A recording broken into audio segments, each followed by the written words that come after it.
Handa raw ibunyag ng mag-asawang Sara at Pacifico Diskaya ang lahat ng alam nila tungkol sa mga umunoy maanumalyang proyekto ng gobyerno. Handa po kaming tumistigo ng walang pilit at kusang loob bilang state witness at sabihin ang lahat ng nangyayaring katiwalaan ng Kamara, DPWH at iba pang mga kawani ng gobyerno. Kadalasan pag ano na po yung... Ito'y matapos ibunyag ng mga Diskaya ang pangalan ng mga kongresista at opisyal ng Department of Public Works and Highways na humingi umano ng porsyento sa flood control projects. Ang ibang nasa listahan, maring itinanggi ang mga aligasyon. Humihingi rin ng proteksyon ng mga Diskaya sa Pangulo at sa Senate Blue Ribbon Committee kaugnay niyan.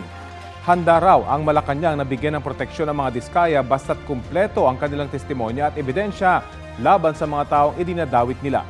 Sabi naman ni Justice Secretary Jesus Crispin Remulla, may mga kondisyon munang dapat matupad bago gawing state witness ang mga Diskaya. Kung meron silang nakukuhang perang hindi dapat, isauli nila sa Republika. Yun naman ang first condition natin lagi. Di ba? Give it back to the state where it rightfully belongs before you can even be considered for immunity. Yun talaga ang Whistleblower Act. Ang gusto natin madinig sa lahat ay yung mga kailan, yung kabuuang kwento.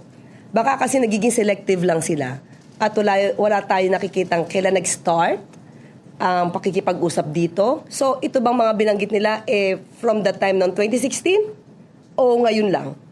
Meron bang naprotektahan o selective lang?